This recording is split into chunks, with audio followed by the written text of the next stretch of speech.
Welcome to Second Take, the show that focuses on the issues behind the news. DRD Gold announced at its results presentation earlier this week that it had achieved a dividend 6 times higher than last year's. Mining Weekly editor Martin Creamer tells us more. Welcome, Martin. Hi, Sashnee. Can you tell us the highlights of the company's results? You know, the DRD in DRD Gold stands for Durban Roodepoort Deep. And the Roodepoort, they used to play on that word and call it the Roodepoort rocket. And they call it the Roodepoort rocket because it reacts so quickly to the gold price. If the gold price just ticks up, this rocket starts to take off. And we saw it move phenomenally. I mean, last October, I think the market capitalization of the company, the value of the company on the stock exchange was about 700 million rand. And if you look at it now, it's like 3.7 billion rand. So, you know, we're talking about 3 billion rand uplift in a matter of months. And that just indicates, you know, how quickly this company can move if the gold price moves. But also, of course, if the gold price goes down, it turns down. So it was in a highlight phase. Everything was moving up because, you know, last year we had Nenegate, which led to a weak rand, and suddenly we saw our gold price lifting. Then we had Brexit, the European Union decision by the British to break away from the European Union. That sent the gold price up. And all those factors which have got nothing to do with actually taking material from waste dumps and putting it through an extraction system and getting the gold out, pushed that share price up phenomenally. So, you know, if you looked at the dividend payout, it went from 10 cents to 62 cents. You know, we're talking about a 6-fold increase in the share price, and the cash, it just, you know, cash was coming out of its ears.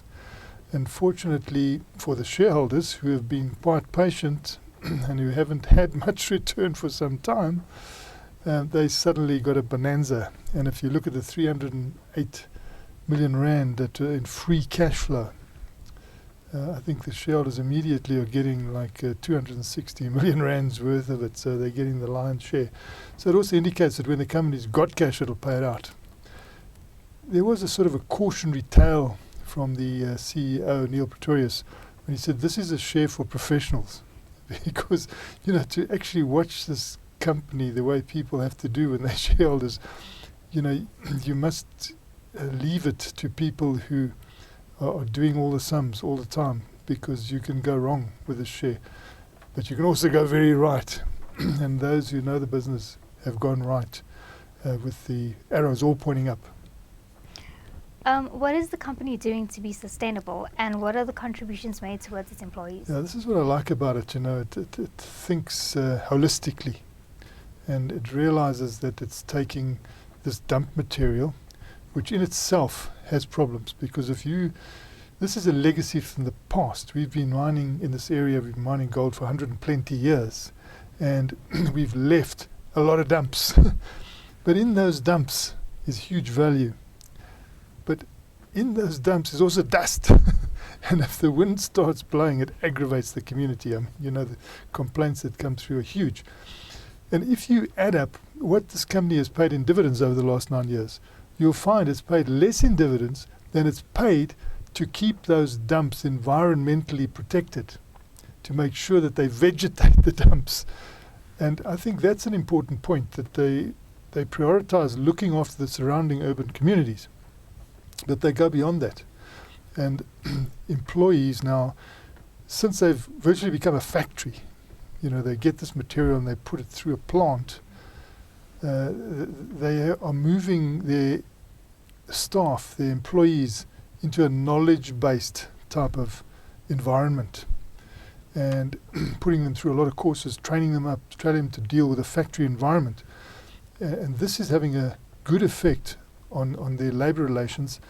And the last wage deal that you saw them clinch there for 2 years had no disruptions at all. And at the same time, you saw that they had thousands of courses for their employees, you know, to make sure that they're financially literate and that they don't over-indebt themselves, but also they want to make sure that they're properly housed. So they've been topping up their arrangements to make sure that they can get security of tenure. Those who haven't got houses, they try and assist to get housing, and that is all helping with that business. At the same time, they're very conscious of the community's needs. They are in an urban environment, but it hasn't stopped them getting involved in agriculture. And one of the slogans that they've got, if you vegetate the size of a door, you can feed a family of 4. And they're proving that with this vegetable growing scheme that they've got. A lot of people are now going into it full time because they realize they can actually sell these vegetables that they grow into the community. So they're very keen on that. And another thing is they're keen on youth education. So they put youth through a lot of maths and science courses. So they feel as though they're doing their bit. And if you look at their profits of 2 billion coming out of there, and that effect on the economy of that East Rand area where they operate, the East Rand Gold operations, that's the Ergo plant out at Brakpan, that by the multiplier effect turns into about 14 billion rand for the economy. So even though we're not mining gold directly in this area, we're still getting the benefit of gold. And of course they haven't even touched the uranium possibility there and the sulfuric acid, so there's potentially more.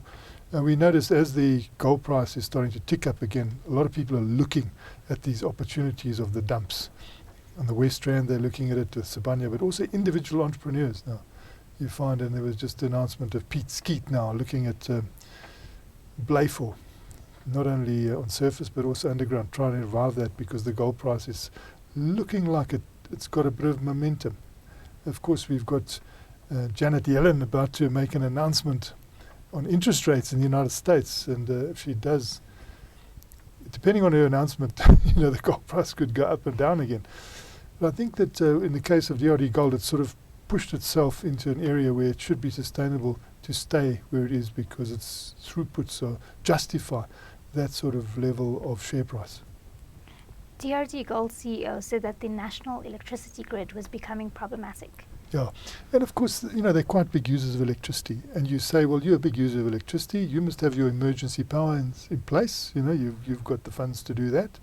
And you think, well, that's fine. They've got the emergency power. If the grid breaks down, you just click in with the emergency power. But that's got a lot of unintended consequences because suddenly when your plant is getting, national grid electricity and that grid stops, even though you're putting in this new source of electricity, that interruption affects the plant. And as they're saying, this old lady, because it was built by Anglo-American, that Ergo plant had been built very well, but they refer to it as an old lady who likes to waltz. She doesn't like the cha-cha and the tango coming in because it actually deals with it becomes inconsistent. The plant becomes inconsistent. They need that consistency to get the recoveries because it's quite a delicate balance of science and art. And so they're saying that it's a pity that, you're in an urban area and you get these outages. And what is the reason? Eskom's putting enough power through the grid, but the municipalities aren't able to manage that with their substations. And surely, they should be doing that.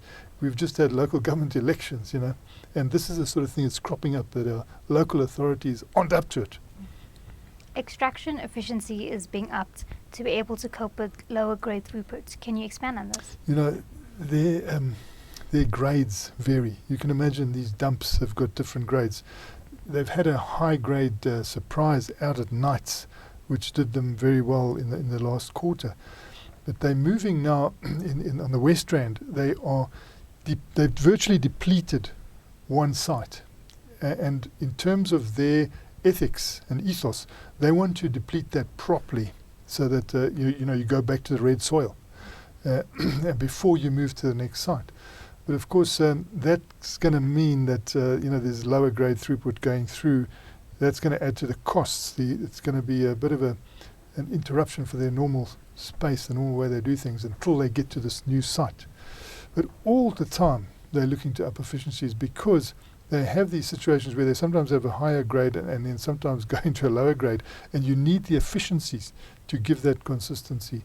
And technologically, there was a scare when they moved into a new technology arrangement some time back with a fine grind, but they seem to get on top of it, and at the moment, they're looking to actually upping their game because they feel as though they're still leaving gold on the table. And what happens is you take that material, you put it through your plant, but you've still got a residue at the end of the day. Then you've got to deal with that and put it on a deposition site. Fortunately, the capacity and deposition now has just been fixed up with Withok. They've got a bigger area there, so they don't really have a deposition capacity problem anymore. So, all eyes are on efficiency and trying to be very efficient and extract more of that gold that's available and leave less on those residue dumps. Thanks for speaking with us, Martin. It's a great pleasure, Sashnee. That's it for today. Join us again next week for more news analysis on South Africa's mining industry.